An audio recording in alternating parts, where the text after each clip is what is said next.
But maybe, just maybe, you might challenge me. God needs the devil. The Beatles needed the Rolling Stones. Even Diane Sawyer needed Katie Couric. Will you be my Katie Couric? Wow. I feel like I'm in the Highlander. What's the Highlander? It's a movie. Any good? Very good. It won the Academy Award Oh, for what? for best movie ever made.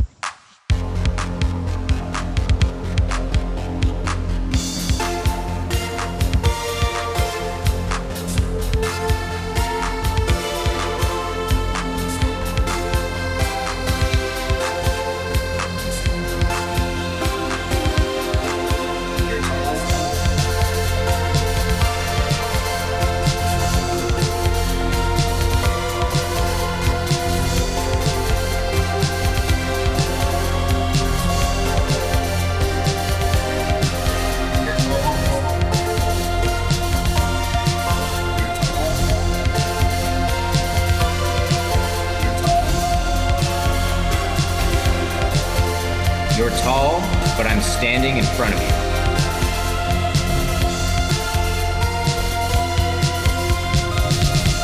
It's a podcast. Welcome to You're Tall, but I'm standing in front of you. The official podcast of no one in particular. They keep dying. Yeah. We have like a curse, it seems, where whoever is our sponsor seems to die, which, you know, after watching Highlander, I'd like to offer myself up as a sponsor for this week, Devin.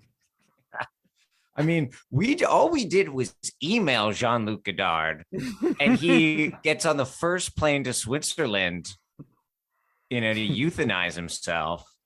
Not doing so good. Did we have any new sponsors lined up, Ethan? Coolio. Jesus. I didn't even remember that happened. What is this fucking world? I don't know, man. We'd like to thank our new sponsor, the Nord Stream 1 pipeline. Yeah. Nord Stream 1. It's never going to blow up. That's the tagline they gave us, and we're going to run with it. Well, Ethan, as you noted towards the end of last episode, we had found ourselves drifting into an uncomfortable area of watching movies that were a little too good. Yeah. We may have overcorrected here. Boy, how have we solved that problem this week with Highlander, Russell Mulcahy's. How would you say that? Mulcahy? I simply wouldn't. Yeah. Well, yeah. Russell M's 1986 movie about how much it sucks when your wife gets old. Ethan, why did you choose this one? God, I think that I was more familiar with the television show of Highlander, like as a 6-year-old.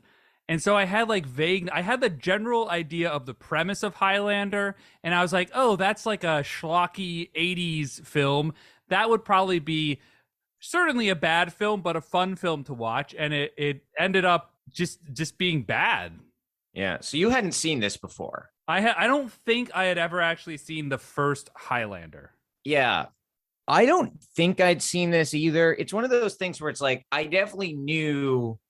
Like, if you had talked to me about, like, what is Highlander, there's some things I would have known. I would have known, like, there can only be one. Mm-hmm. I would have known, like, the Scotland stuff. I would have known, like, the cutting off of heads by, like, immortal guys cutting off each other's heads. That vaguely. Yeah. But I don't know where that came from, in my head. I mean, I knew similar things to what you're saying, like all the catchphrases. I think like the McLeod, like that sort of deal. But beyond that, yeah, I just thought like the premise seemed interesting. Like, oh, there are these immortal dudes that are battling for some reason. You can do something with that. You can, have different, set pieces across time and something interesting, and they chose not to. I mean, though, I gotta say though, I feel like, I don't have a ton of examples prepared, but I feel like the ultimate like shitty writer thinks he's a good writer white guy topic is like immortality. Like, I feel like every like dude at a party who like has pretensions of being a writer at some point is like, man, it would be amazing to make like a film that like spans like 10,000 years. And like, I don't know if I've ever seen this kind of thing done well. I don't know if there's, maybe Bicentennial Man. Right. There was this video game once that was about this. I think it was called like Lost Odyssey or something. Played a couple hours of that. That sucked ass. It's just like it on the level of like the concept, it sounds like, oh, it's going to be so epic. Yeah. Always ends up being like kind of lame, but we really just got to get into it. I don't know what else to do. Highlander, 1986's Highlander. Yeah. So we start in the distant past of 1985, and for some reason, there's like a racist wrestling match going on. Yeah. Like, there's like Confederacy themed wrestlers wrestling black wrestlers. I don't know what that's about. And he's like at Madison Square Garden is where it is. Again, not really clear why. I guess that's just a thing he happened to be doing. The guy's immortal. I guess he's got to fill the time. Well, I can tell you like why that was chosen is because they're originally going to do an NHL game is what he was going to be at. And NHL was like, oh no, you're like trying to emphasize the fighting that happens in hockey, so we're not going to allow you to film in here. So they had to like quickly get a backup, which ended up being apparently just like the racist dudes were wrestling that night. So like, yeah, no, we can film it. That's fine. Sure. Yeah, I don't know. That's why outside of the context of the film. Well, it's not actually at MSG either. Like they filmed it somewhere else. Yeah. Yeah. So, but it's supposed to be MSG. Anyway, like he goes to the parking lot. Like, I guess I don't know when we find out he's immortal exactly, but he's immortal. Spoiler alert. Other immortal guy shows up. Yeah, first you're like, why are these like middle-aged men fighting with swords? And then I think towards the end you get an idea like, oh, there's something spooky happening here because yeah. And I gotta say, so he like cuts off the one guy's head and he like hides the sword and then he gets like arrested and he's eventually released for like lack of evidence. But I just gotta say, this movie is like all about swords, right? The swords look like shit. Didn't you think they look like Halloween costume swords? They weren't even slightly cool. Yeah, I think the bad guy's sword, the Kurgan's sword, is like literally two pieces that you put together, which can't be a very do swords work like that? Like he had like a to-go briefcase that he kept his sword in that like the two pieces fit together. That can't be a strong way to hold a sword together, right? I mean, I wouldn't think so. I mean, and there's all this stuff about how they need like a really, really sharp sword. And it seems like if your sword is going to like potentially like separate, that's not, you don't want to be like, have a K'NEX or a Lego's sword out there. You want like a single piece of metal is what I would think. Or like something better than a sword. It's unclear why it has to be a sword. A lot of things are unclear in this film, but yes, because they have to get the head off. That's how you kill the immortal person. Is you have to cut the head off. Yeah, but there's a lot of ways to get a head off. Yeah, but it always seems like the only way you can cut off an immortal person's head is with one like smooth cut of the head off. Yeah, and then like lightning and shit happens and you like absorb their like power or something. You ejaculate. Yeah. And this is called quickening or the quickening or something. Yeah. And it causes like electrical interference and stuff.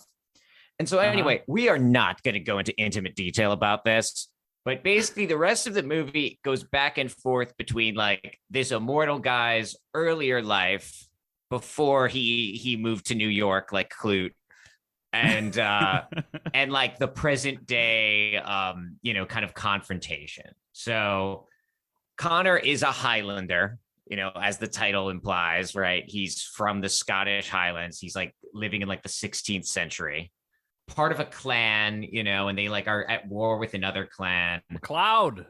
And then there's this guy there called the Kurgan, which is like some kind of like ancient Russian tribe or something, who's played by what is his name? Clancy Brown.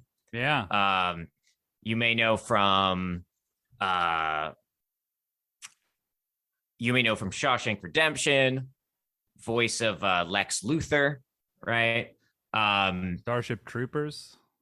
Yeah. And so he's the villain. He wants to kill MacLeod. It doesn't like quite work, but MacLeod like should be dead, doesn't die. That's how he finds out he's immortal. He gets chased off from his clan, and he meets Sean Connery, who, in another one of the inexplicable decisions this film is making, is Scottish. He's like the only Scottish guy in a movie about like Scotland in some way, and is playing like, so the character's name is Juan Sanchez Villalobos Ramirez, and he's sort of like, he presents as a Spaniard, but then I guess he's technically Egyptian. Yeah. So the film is also like doing like various levels of brown face, of various like, it's like a parfait of different levels of brown face. And I'm just like, why didn't you just make him Scottish? Have a Scottish guy be Scottish. Yeah, that would make sense. My only guess is they were trying to world build and be like, look, we got a guy from Russia and from Egypt. Like it spans the whole world, but that's dumb. You have Sean Connery. Like you clearly were banking on Sean Connery being in this film. First off, he doesn't speak like a Spaniard. I'll tell you that much. He just speaks like Sean Connery. So he's already speaking with a Scottish accent. There's a thing I found funny in researching about this film, which is that the beginning of the film and the end of the film has a voiceover from Sean Connery, which is like kind of off-puttingly like reverby. And the reason why is apparently Sean Connery recorded that in his like bathroom of some villa where he was just living at the time.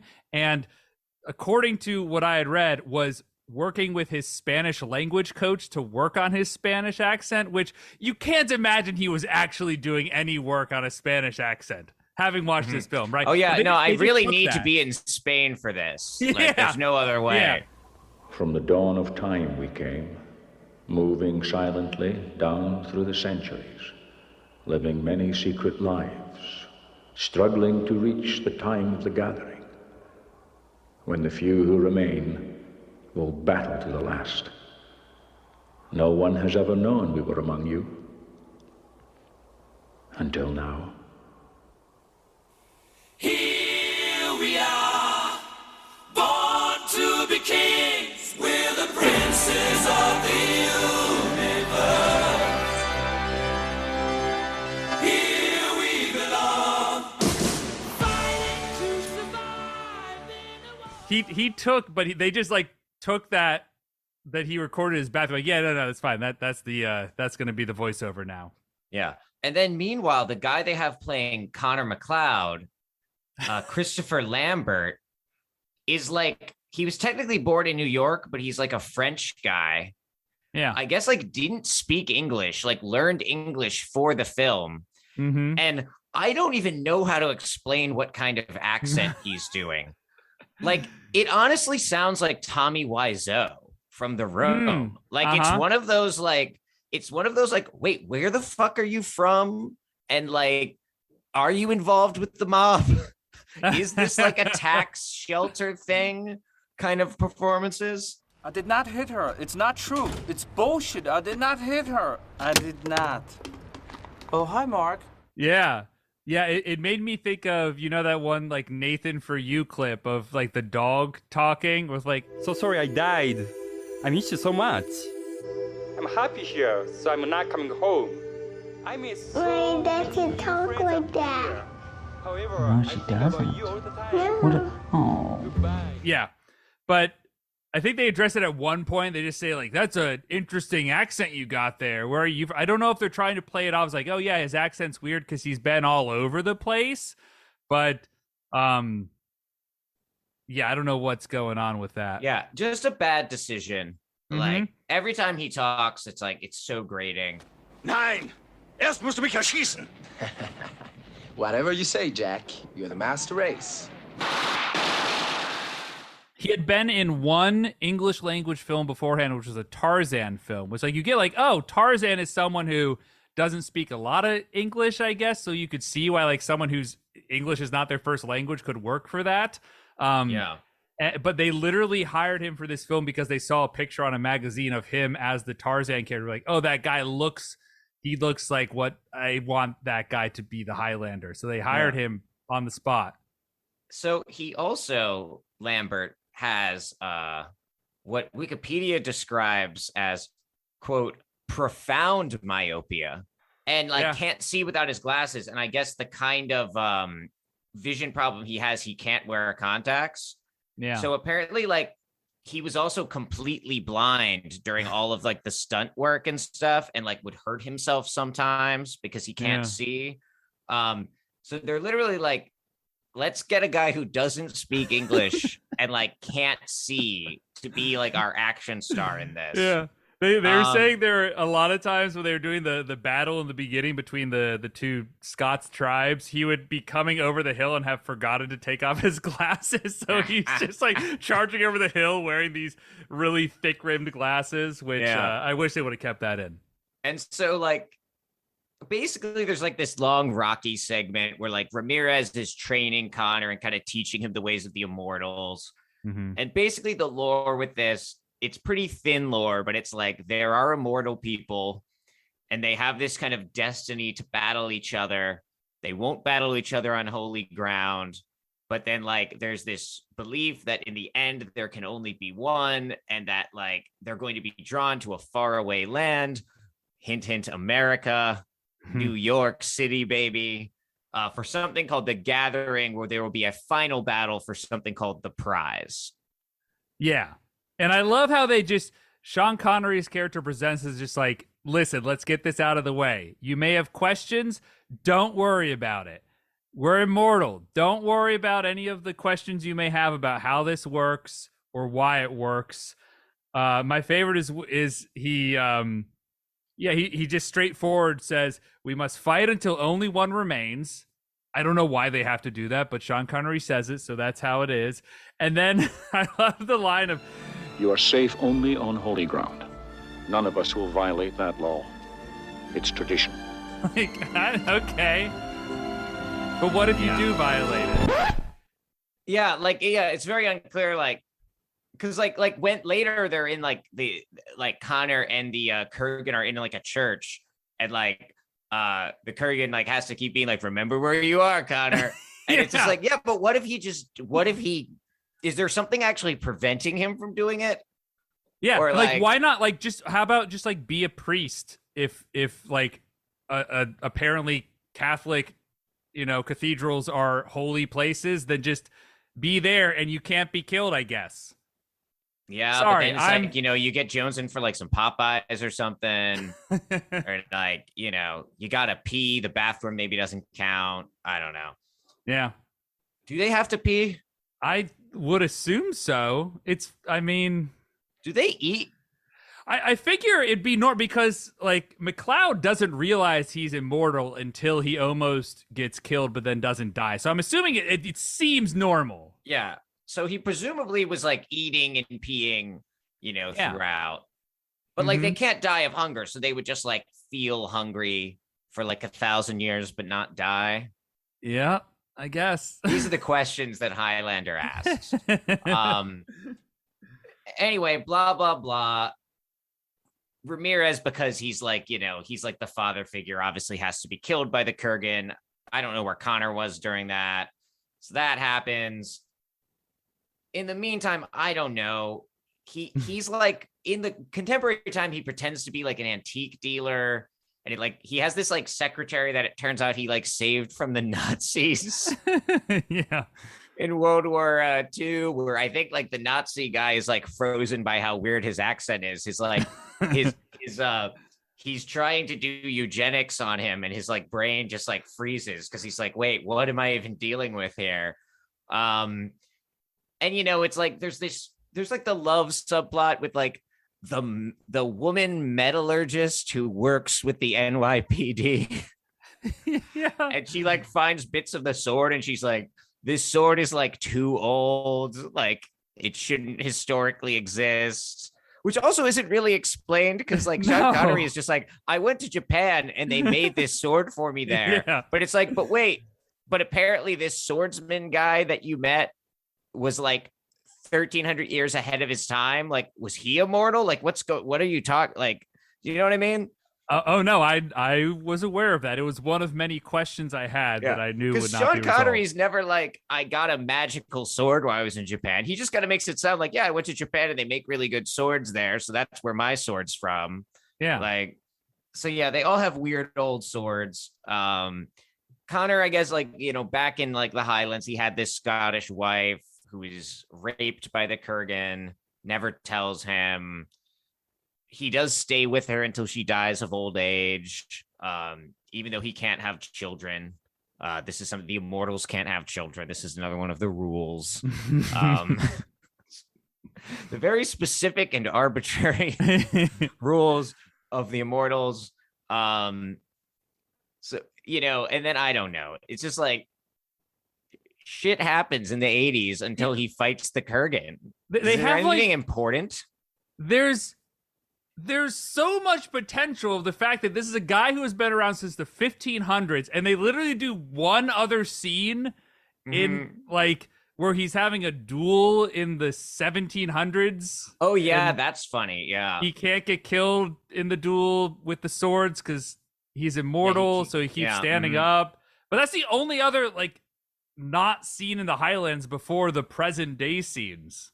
Right? Yeah, and Fucking then the Nazi, then like saving the girl from the Nazi scene are like the two we get. You know, it's like this other guy, this other immortal shows up at some point, but he just kind of exists to be killed. Something that's really weird is there's this whole like little plot point where like this like deranged like Vietnam vet happens upon the Kurgan fighting the other immortal guy. And then like after he decapitates the other immortal guy, like he like shoots him up with like a machine gun. And then like he ends up surviving, even though the Kurgan stabs him. And then the police show up to the hospital and they're like, you know, learning, like the idea is like they've gotten some information or whatever. But I don't think the cops never enter into anything after that. So I have no idea what that scene was supposed to be doing. Like, do you? No. I mean, it's other than it's establishing that there are battles like that the main event is happening because the immortals are all sort of coming to New York to have their final battle. So maybe just showing that here's another battle, but yeah, they have a whole scene where the police go to talk to that Marine guy and which because like it's good old New York. There's no witnesses, even though all these people see this battle happen. When the police come, every single person's like, I didn't see anything. I don't know what's happening, except this Marine guy. Yeah, I don't know if they're trying to say something about like PTSD or like with that. I mean, they're don't not know. trying to say anything. That's definitely the case. But yeah, you know, and there's like this like whole plot of like the metallurgist woman like figures out he's immortal, and like they have really weird sex with lots of like he's licking her body at various spots, like he's just trying to keep an ice cream cone from dripping onto the ground. You know, just like very digital licks. You know, it's not analog licking. It's like I'm licking now, and now I'm not licking anymore. Now I'm going to lick again in a different location. Once I'm done with that. Yeah. Like I've never seen like a silhouette emphasize the nipple more than this sex scene. Like, man, This movie makes a lot more sense when you realize it was directed by the guy who directed the music video for Total Eclipse of the Heart. Really? Which I happened to be watching that music video, and then because I was talking about it to someone earlier in the day, which like great music video if you haven't seen it. It's like absolutely psycho. But so I open up this guy's after we're watching Highlander, I'm like looking at this guy's Wikipedia page, this director, Russell Mulcahy, and it says this sentence: Mulcahy's work is recognizable by the use of fast cuts, tracking shots, and use of glowing lights, neo-noir lighting, wind-blown drapery, and fans. I like who he's like. But then I was like, you know what? The Total Eclipse of the Heart video is full of wind-blown drapery and fans. Uh-huh. And then sure enough, same guy. Wow. Like, which I think that's the only way you can make sense of this movie. Yeah. Anyway, he's like, you know, he melancholically leaves the woman and he goes and fights the Kurgan, or the Kurgan kidnaps the woman, and then he fights her on like top of this Silver Cup Studios building, which I guess is supposed to be like a landmark. Sure. And like they just fight for a while. The fights are really uninteresting, and he eventually decapitates the Kurgan. And then he blows the biggest load of all time. And then I guess the resolution is that the prize is that he's mortal now and he can age and have children. And he also has the ability to read the thoughts of like everyone in the world. And he says he's going to use this to like help scientists understand each other. Yeah. Yep. It's like a whirlwind in my head. But if I concentrate, I know what people are thinking all over the world. Presidents, diplomats, scientists. I can help them understand each other. What am I thinking? You're thinking whether or not you can love me. You can. I'm just like you. I can love and have children, live and grow old. You never prepared me for that, you Spanish peacock. Patience, Highlander. You have done well. But it will take time. You are generations being born and dying. You're at one with all living things. Each man's thoughts and dreams are yours to know. You have power beyond imagination. Use it well, my friend. Don't lose your head.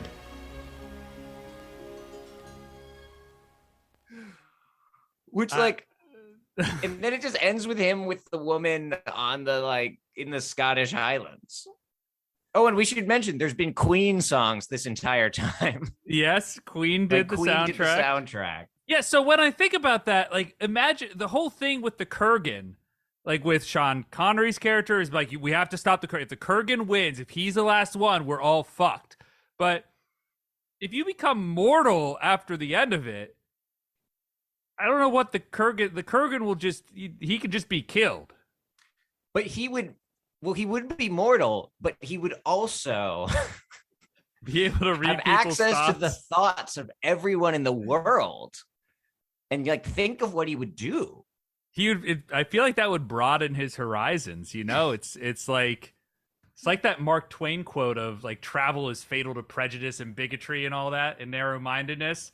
It's like, listen, if you're hearing everyone's thoughts, you gotta be like, wow, some of these people are making some really great points. I should rethink my approach here. I don't fucking know, dude. I mean, I don't know. know. It's like, you know, but I guess that is like kind of what the film thinks is going to happen, where like the Highlander's going to like go around the world being like, let me explain to you your thoughts and the thoughts of other people. Let's make sense together. Like, no one's going to listen to him. You know what I mean? Yeah. It's like if you like went back in time to try to stop 9/11, it wouldn't matter. You know, it doesn't matter that you know it's going to happen. Because if you like, what are you going to do? Walk into the White House? Like, you're just, you know, you're just going to be treated like a crackpot, you know? So it's like, what? This guy's going to like, and he's not immortal anymore. So if he was immortal, he could like be like, look, I'm immortal. And then maybe now you'll listen to the I've got thoughts of the other scientists to share with you. Is that like the big problem in the world, that like the scientists aren't like working together enough? Yes. Is this like it's like a Cold War thing, I guess? I guess. Because like also the Kurgan is like, kind of like Russian. Yeah.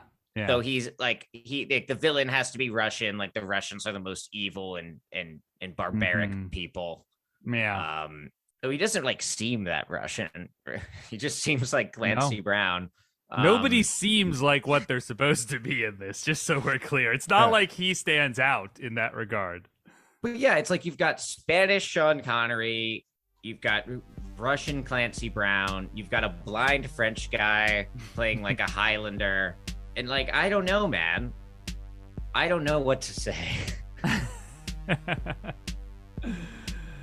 That's Highlander, folks. Highlander.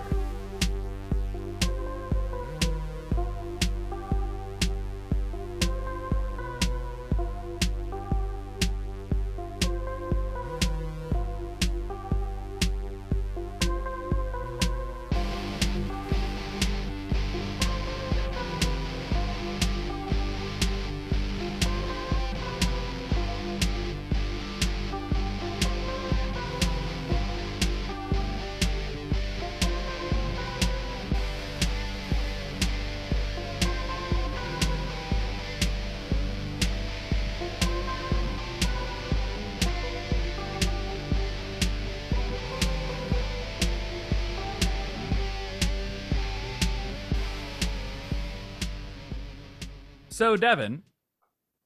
Mm-hmm. Yes. I think if you were like, we thought this was a pretty good film. I'm just waiting to see if you'd say anything in response to that. I tried to think of even a joke and I couldn't, like, Yeah. But I had chosen this because it was like a cult classic. So the idea would be that it wouldn't be it wouldn't be totally awful. I gotta say, this film is when it's happening, it comes out in 86, right? Height of the Reagan 80s. Yeah. This film only made $12.8 million on a $19 million budget. That is one of the best cases for the free market I've ever seen. Now, somehow becoming a cult film enough to get sequels and television spinoffs, that I can't account for. But there was some meritocracy going on here for sure. It did not do very well when it first came out, but a lot of folks fell in love with it over time. And so what I'd like us to do now is a little segment that we like to call Vox Populi.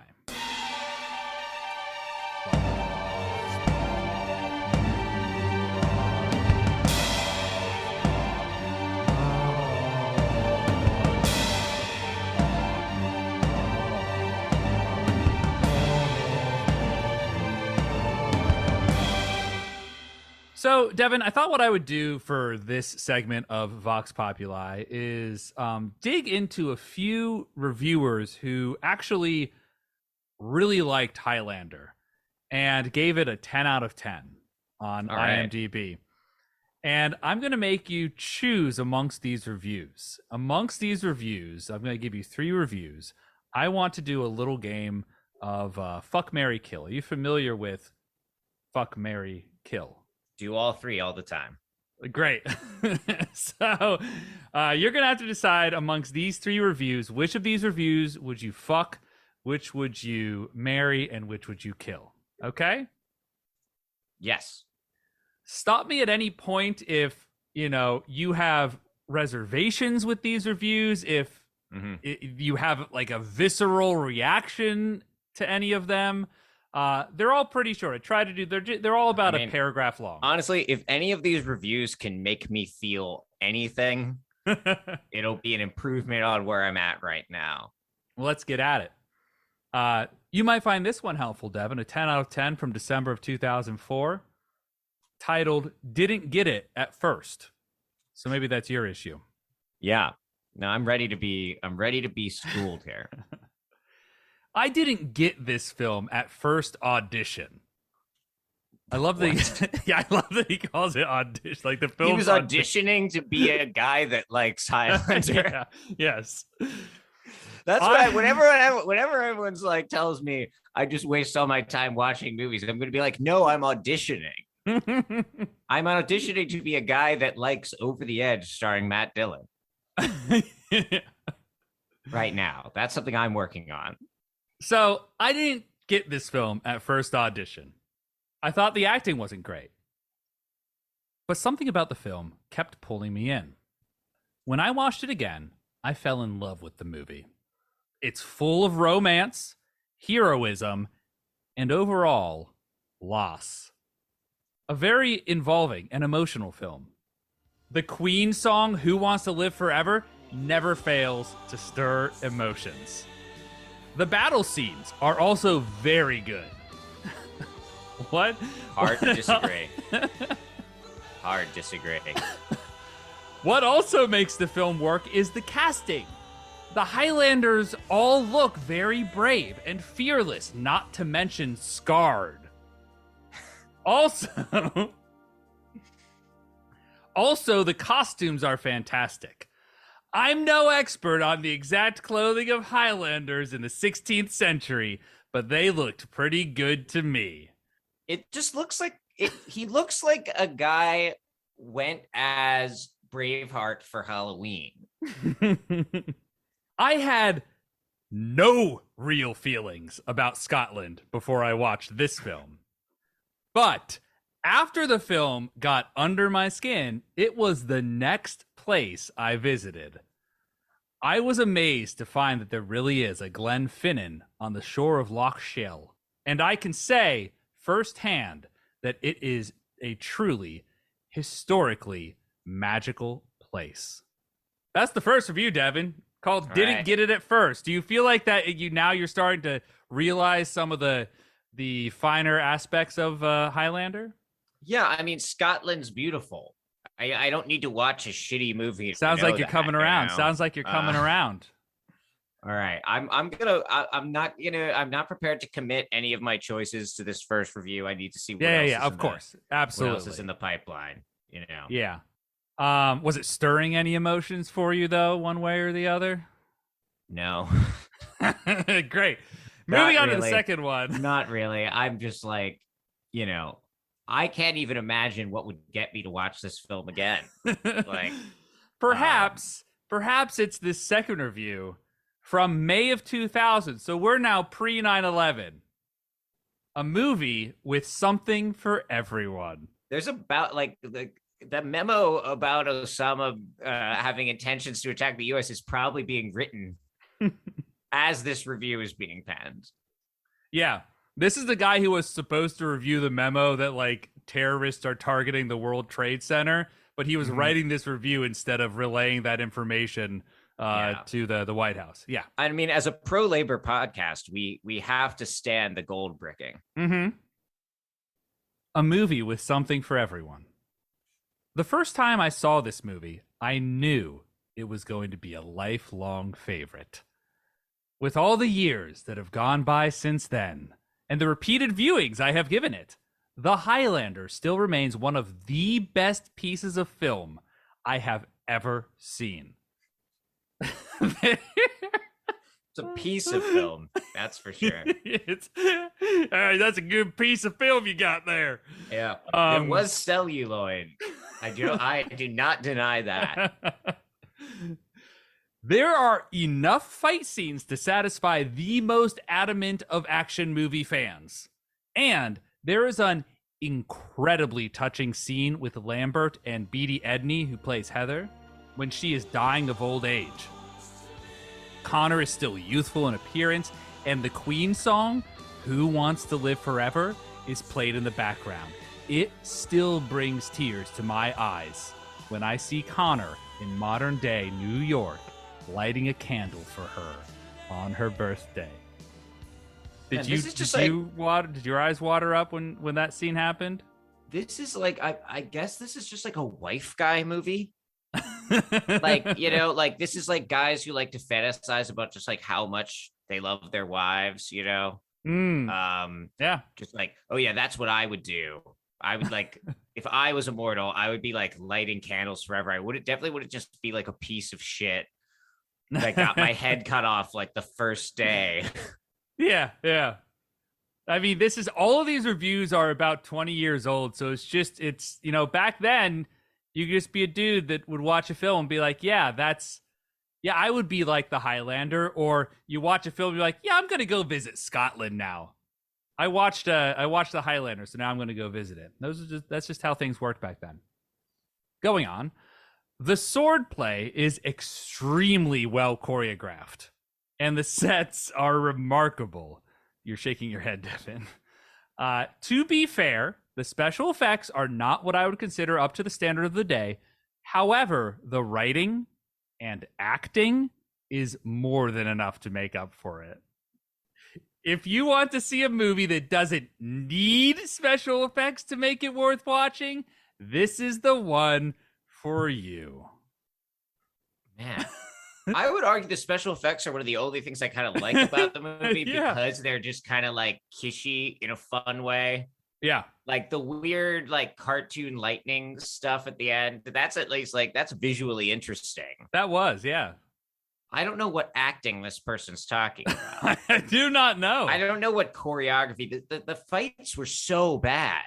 Uh-huh. Am I crazy? No, they were pretty terrible. I love the one. And they also didn't have any like narrative to them, you know, like it always just seemed kind of arbitrary. Guys are just hitting swords for a while, and then at some point, someone for some reason leaves their head unguarded and gets lopped off. Like, yeah, you had the one point where the Kurgan's gonna kill the Highlander, and Brenda like hits the Kurgan, and then he's gonna kill her, but then the Highlander like stops him with his own sword, goes, and like probably one of the worst acted lines in a movie of terribly acted lines. It's that line where he goes, "What kept you?" Do you remember that? Oh God, God, it was so bad. Man. Oh, anyhow, so that's the second one, a movie with something for everyone. Last one, 10 out of 10. This is from 2005, so height of the Iraq War. This one's called I Absolutely Loved This Movie. I'm saying that because it has 3 exclamation points. Oh, man. Okay, so here's what this reviewer said. It does exactly what a movie is supposed to do. It lets your imagination run away with you. It lets you forget all your worries for a time. The music is fantastic. It is haunting and relaxing at the same time. Sean Connery is, of course, wonderful in his part. Christopher Lambert has a way of making you feel what he feels. The scenery is utterly gorgeous. The special effects are very well done. Makes you want to live forever, and at the same time, glad that you don't. Worrying about getting your head cut off sure makes our bills seem like such tiny little problems.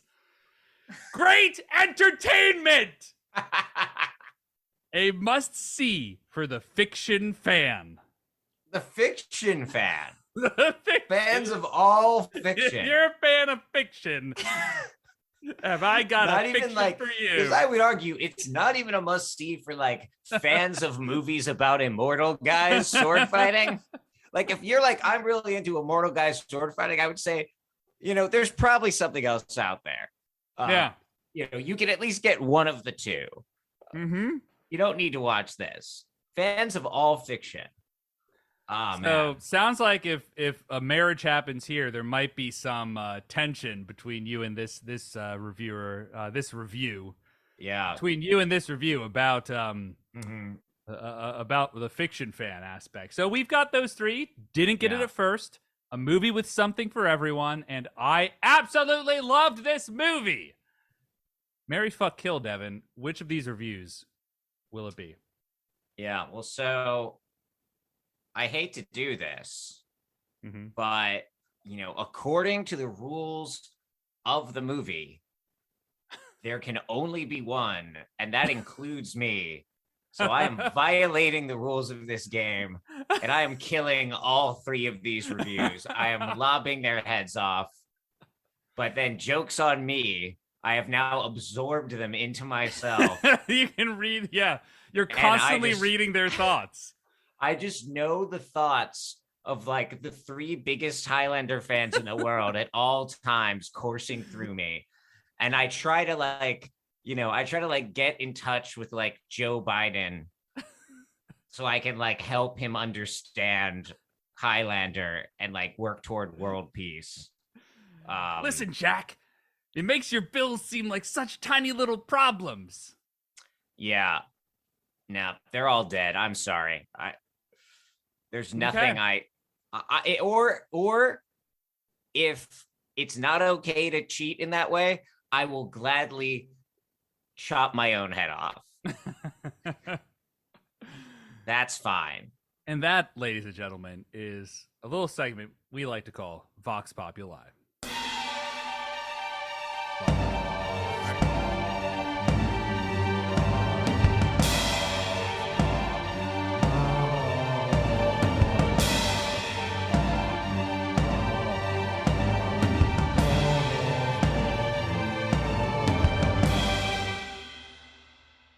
So what do you think happens if you cut off a limb? Everything is unclear with this film. Because why does no one ever do that? At one point, you remember Sean Connery's character, when he's fighting the Kurgan, like slashes his neck, and that guy still has the scar from that. So like, do scars remain? Well, yeah, it seems like it's also affected his voice still. Like it hasn't healed at all. But then like Connor has been stabbed thousands of times. Yes. So like, why isn't he just walking around then with like his guts spilling like they just kind of want to be like, oh, like the Kurgan's getting more like inhuman as it goes. Can I propose? I'd like to do a little thought experiment with you, if we may. Okay. We have boundless questions about the plot of this film. I would like us to think of maybe 1 or 2 questions about the Highlander universe, and I think the other person should respond as if they are an expert in the Highlander universe that actually has an answer to these enormous shitty plot holes. Okay. So here was one question that I had watching this film, and I'll ask you, Devin, because you're an expert on the Highlanders.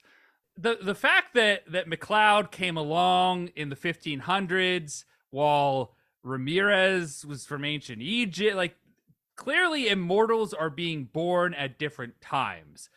Is there a certain time that the immortals stopped being born? Are all of the immortals men?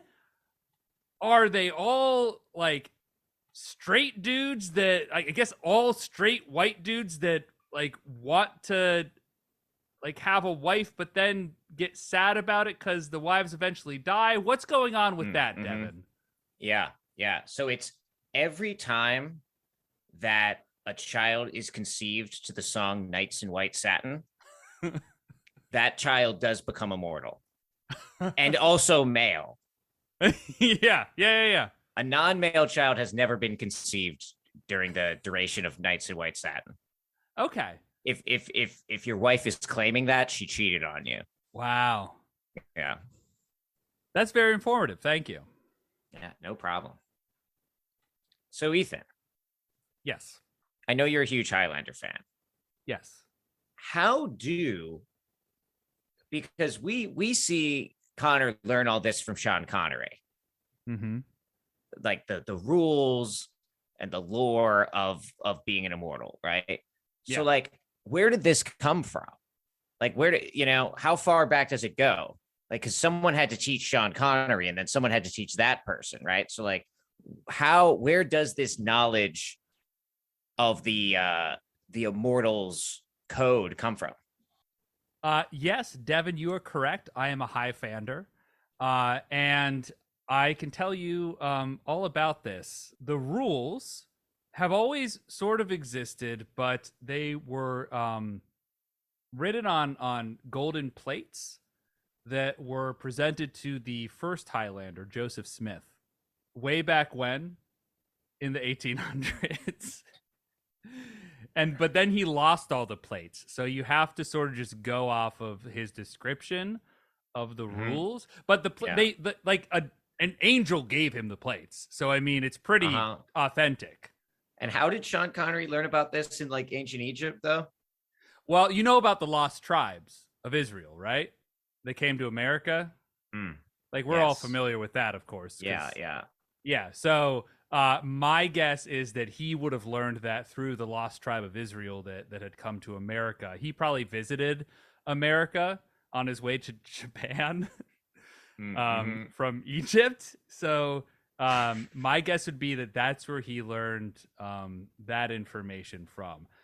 And I think if you parse that all together, it is in line with the scripture of the Book of Mormon. So I think it all lines up. Does that answer your question, Devin? Crystal clear. Clear. Great. That's also why all the immortals had like a lot of wives over the years. Do we have anything else to say about this movie? I'm really like, I normally can like spin some bullshit about the schlockiest schlock, right? Yeah. And I'm just like, I don't even know what any of this means. I guess, I mean, there's definitely like, there's a queer reading of this film, right? Like there's some kind of like suppressed homoerotic desire that like can only manifest through like killing the other dude and cutting his head off and getting the like orgasmic release of the quickening through that, because you couldn't just be gay. That would be absurd. Yeah.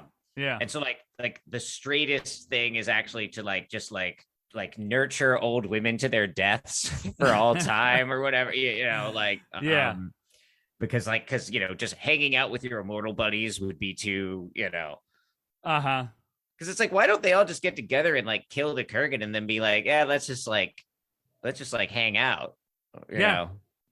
Yeah, that seems like it would be a solution to that. In the original screenplay, apparently the Kurgan was not going to be this like sadistic dude that he ended up being in this film, where he just like goes GTA on New York City in the third act. He was going to be someone who just like realizes like, oh, everything is temporary. And so the only thing that I have any connection to that is persistent is this like game that we're playing where we're killing one another. And so I want to end this game so that I can end this torture that is being immortal, essentially, which would be a much more interesting premise than like, I want to, there can be only one. Yeah. I mean, this is the most like, just because I said so movie. It's just like, the rules are the rules and they're just there. And like, and that's why it ends up for me just being completely uninteresting, because it's actually not really dealing with like the ambiguity of what being immortal would be, because it just kind of explains that all away through like very arbitrary lorification, it's just like, so they have a clear purpose. They have a clear, and it's like, obviously he has these, like, he has to keep watching his girlfriends die or whatever. But like, other than that, which again, and it's like, that's also such like, it's so overblown with like the Queen music always playing, but like, besides that, yeah, it's just like, I don't fucking know, man. It's just like not that interesting. Like, it's not that like like you said, it doesn't like do anything really interesting with like the history or whatever. He has no personality. He's not a character. The Kurgan isn't a character. He's just sort of like a like pure menace, Yeah. Sean Connery is kind of fun because he at least has like an interesting kind of attitude towards the whole thing. Yeah, for the 30 minutes of the film that he's in. Yeah. But like, I mean, I really think like Sean Connery doing that voiceover in his like Spanish bathroom or wherever he did it, I think tells you just about everything you need to know. Yeah. This film is so thin in its plot that multiple times throughout the film, they do flashbacks to what you just watched 10 to 20 to 30 minutes earlier in the film. Yeah. And I will say, like, reading about the production, it does sound like it was like a hilarious production, just because, like, it sounds like these producers did not want to spend any money. And they were just like on set, just being like, let's cut that, let's not do that, simplify that, you know. And it does sound like they were trying to do like an okay job, and like the producers just like kind of like got in their way at every step. Yeah. Well, I mean, speaking of a shit show of a production, do you know anything about Highlander 2, The Quickening? I can't even imagine how Highlander 2 exists, because apparently there's only one now. So I'm sure they find some way out of that. But I just need to read you the opening paragraph about Highlander 2, The Quickening from the Wikipedia page, and just get your response to this. So maybe this will answer your questions you have about how you can do a Highlander 2. Highlander 2, The Quickening is a 1991 science fiction film directed by Russell Mulcahy, and he came back. He came back, but he apparently walked out in the first 15 minutes of the premiere. He did come back to direct, and starring all the same people here. Okay. It is the second installment of the Highlander film series and sequel of the 1986 fantasy film Highlander. Set in the year 2024, the plot concerns Connor MacLeod, who regains his youth and immortal abilities and must free Earth from the Shield, an artificial ozone layer that has fallen under the control of a corrupt corporation. What? The film was shot almost entirely in Argentina before and after the country's economy crashed. As the local economy experienced hyperinflation, the film's investors and completion bond company took direct control of production and final edit, removing director Mulcahy and his creative influence while changing parts of the story. The resulting film contradicts the established canon of Highlander in depicting immortals as aliens, featuring the inexplicable resurrection of Juan Sanchez Villalobos Ramirez, and altering the concept of the quickening. That was a Highlander 2. Man, I mean, it's so funny because, like, that first film, as we said, this first film is just like so obsessed with the dumb little rules. And then the sequel, it sounds like they were just like, well, forget all of those. Yeah. And they bring back Ramirez. Yeah. I mean, all right, man. Like, that sounds really bad. Yeah. Yeah. I'm just very sad. It's just like it's a very bad movie. There is a kind of Mendoza line of badness, you know, where it's like, we can watch a movie like Predator, you know, and it's like a bad movie. Like, it's like, you know, as in like, it's got really fucked up politics, you know, there's a lot of critical we can say about it, but you do kind of need your cultural objects that you're going to do, like, you know, anti-capitalist, anti-colonialist critique of, to at least be good enough to get you out of bed in the morning, you know. Like, there's a certain, and this one is just like, you know, he's like a shortstop and he's swinging like 110, and it's just like not even getting close to the ball, and it's the swords are penises. I don't know, whatever. Who cares? Like, you know, the swords are penises. The lightning has come. You know, Queen is the id or something. Insert, you know, whatever. I don't care. Christopher Lambert, he played Raiden in the Mortal Kombat films. Oh, don't remember that one. Very vague bits, but I don't remember him specifically. He was Is Raiden the like green guy? No, he's the lightning guy. You have embarked on a sacred mission.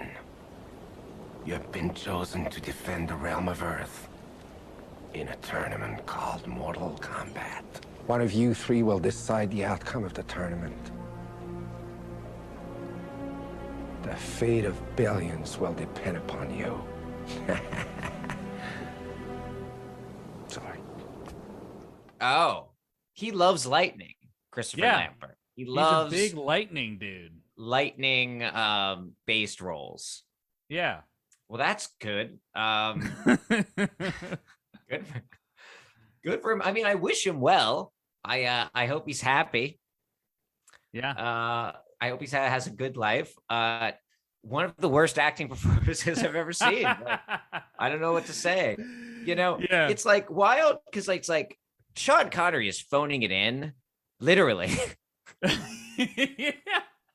Literally and figuratively phoning it in, and it's just like acting circles around everybody. It's like he's like acting with children, like in a school play. It's like you know, like in The Super with Joe Pesci, how like as his punishment for being a slumlord, he has to like live in like his apartment for like a month or whatever, however long it is. It's like if like Sean Connery was like somehow like did something wrong and his like punishment was that he like had to act in like a like middle school play where all the characters are playing Scottish people but are not Scottish. And he doesn't get to be Scottish. Yeah, no, not allowed. You know, for like crimes against like Scotland or something. You know, and man, that's Highlander. Yeah. Oh man, I'd be remiss if I didn't mention my one favorite bit was when McLeod and the Kurgan first fight in the modern era, and then like suddenly a police helicopter shows up, and the Kurgan's like, "Well, we'll deal with this later," and runs away, and then McLeod and Brenda are just like, "Let's also just leave." The helicopter pilot just goes, "Hey.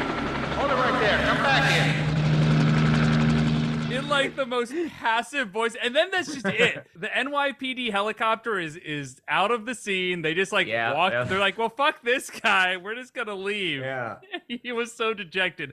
I'm sorry. That was the one time that I actually laughed from an unintentional aspect of this film. So yeah, man. I just Had to can't get one believe in. because the one thing in this film, because I knew the premise, I knew like the lore-ish kind of stuff of Highlander, again, somehow through cultural osmosis, not sure. Mm-hmm. And I knew Connor was gonna win just because of like the type of movie it is. You know, I knew it's like the second you meet Ramirez, you're like, okay, Ramirez is gonna be killed. Yeah. Because like the student has to become the teacher, you know, well, you know, and there's gonna be a final confrontation and Connor's gonna win.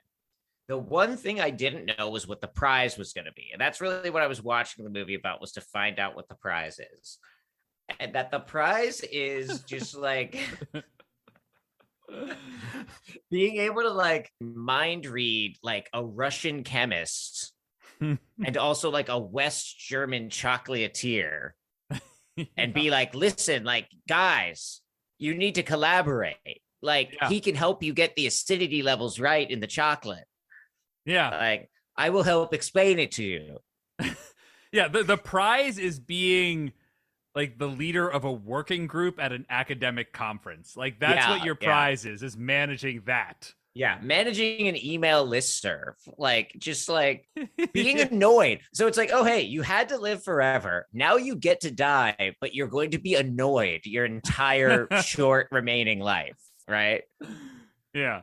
And then you get to have children, so there's even more people you have to listen to. Yeah.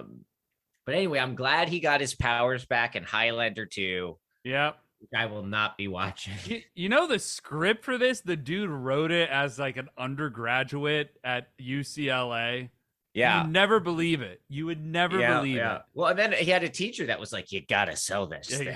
And I mean, just like, the teacher was correct in that it did make this guy a lifelong fortune. So if that's what it's all about, congratulations, Gregory Wyden. You did it.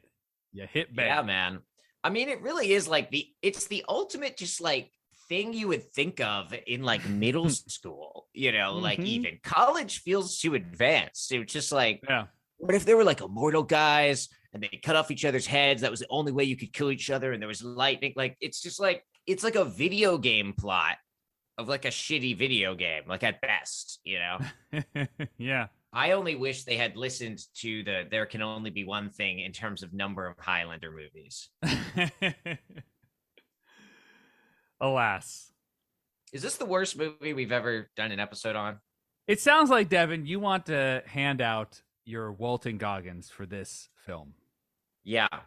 How many Walton Goggins? Okay, so I'm just looking. I want to just do an exercise with you. I'm gonna name every movie we've done, and just very quickly, top of your head, yes or no, is it better than Highlander? Okay, great. Okay. Predator. Yes. Super Mario Brothers. Yes. Aliens. Yeah. Spider-Man. Yes. World Trade Center. The first, the first one where you have to think about it. Yeah, I had to think for a moment. Yes, because of the scene with where Jesus gives him a water bottle. Yeah. War of the Worlds. Yes. Loose Change. Absolutely, yes. Dune 1984. Yes. That's good schlock. You know, like that's good schlock. Yeah. Profoundly more interesting than like a single frame of it is more interesting than anything in Highlander. Like the picture with the pugs. Like it's like that's interesting. That's real world building. Yeah. You know, in Highlander, or if it was the Highlander version of that, like Sean Connery would show up and be like, you see, we carry pugs around. It's tradition. Yeah. They're like, you need to let go of your pugs because they'll die. Anyhow. Dune 2021. Yes. Better. Pontypool. Yes. Demolition Man. Pontypool is a sleeper. I'm going to also say Demolition Man, yes, because it was entertaining. Over the top entertaining. Yeah. The Master. No. I mean, yes. It's a Wonderful Life. Yes. The other Spider-Man that we saw in theaters. Oh, yeah. The one Multiverse, with all the Spider-Mans. Yeah. Spider-Man going to the home. Yes. Yeah. What's next here? Red Dawn. Ooh. Yes, because they're both terrible films, but just the fact that Red Dawn is such obvious agitprop, like put out by the CIA, makes it much more entertaining to watch. The Warriors. Yes. The King's Man. Yeah. Citizen Kane. Yeah. The Mummy. Yeah. Avatar. Yes. Star Trek: The Motion Picture. Yes. Star Trek 2009. Yeah. Prey. Yeah. And that leaves us finally with Harlan County, USA. I would love, like, that's the one where, like, I don't know though. That's kind of close to Highlander. Yeah, no, they're all better. Everyone. This is the worst one we've done. Finally, Clute. How could I forget about Clute? Leagues better. Leagues, and they both take place in New York City. So think on that. It is the worst movie we've ever done. Absolutely, I think Red Dawn is the closest. I think Pontypool's great. I disagreed with you guys on Pontypool. I think it's you know, and I don't even want to throw Loose Change in the running because Loose Change is just so interesting that you know I can't put it there. But it's really Red Dawn because that one is pretty. But even like the most basic like decoding propaganda thing you could do with that movie is so much more interesting than this. It's the worst movie we've ever done. There can only be one Walton Goggins, and I am cutting its head off. What about you, Ethan? I literally cannot do anything other than that as well. I mean, it's just ditto. The one Walton Goggins that we have to provide for this film, I immediately in the first scene, I'm going to cut that Walton Goggins head off and be done. Man, with it. It's wild because like it was just like it feels like it was just a few weeks ago where we had this like Walton Goggins inflation. things were out of control.